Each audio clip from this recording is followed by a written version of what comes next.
bisa sepenuhnya pakai ibadah gitu. Tapi sebenarnya bisa soalnya ibadah itu tadi dibilang ada ibadah mahdhoh, ada ibadah ghair mahdhoh. Ibadah mahdhoh itu ibadah yang murni, yang diajarkan oleh Rasul cara-caranya, tata caranya. Adapun ibadah ghair mahdhoh adalah ibadah yang tidak dikasih tahu caranya. Seperti misalkan contoh kita bekerja buat menafkahi keluarga. Nah, itu bisa disebut ibadah. Ibadahnya ibadah ghair mahdhoh. Nah, ibadah ghair mahdhoh gimana? Ya itu aja, kerja diniatan buat ibadah, buat keluarga, nafkahan keluarga gitu. Jadi semua pekerjaan kita yang dari istilahnya dari bangun tidur sampai malam itu bisa jadi ibadah lewat niat kita gitu. Niat kan sabda Rasul innamal a'malu binniyat.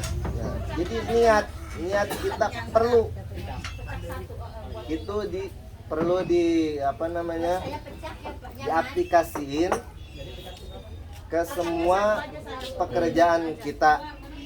Ketika niat kita benar, maka bakalan dihitung ibadah oleh Allah Subhanahu wa taala. Jadi intinya gitu. Dan juga tadi ada masalah inti daripada perkumpulan ini bukan cuma arisan biasa, tapi intinya adalah ngaji. Jadi, intinya adalah ngaji, karena tanpa ngaji semua ibadah kita itu mardud, ditolak. Seperti gitu namanya ucapan ulama Zubad, pengarang kitab Zubad.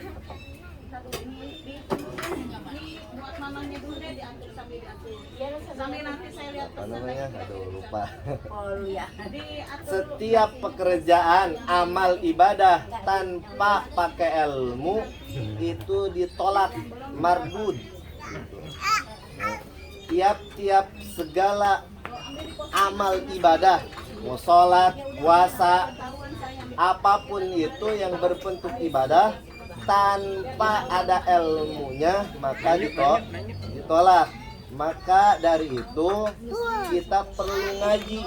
Ketika kita ngaji, insya Allah dapat ilmu. Walaupun kita nggak dapat itu bisa menggugurkan kewajiban kita. Yang wajibnya itu ngajinya, bukan pahamnya. Walaupun kita misalkan udah tua, udah kakek-kakek, nenek-nenek, ngaji itu terus sampai kita mati. Dikarenakan ya gitu, amal kita itu masih perlu pakai ilmu. Tapi ketika kita ngaji, ketika kita salah beribadahnya, itu kesalahan kita bisa dihampura, bisa diampuni lewat pengajian tersebut. Jadi intinya mari tingkatkan ketakwaan kita gitu lewat ngaji dimanapun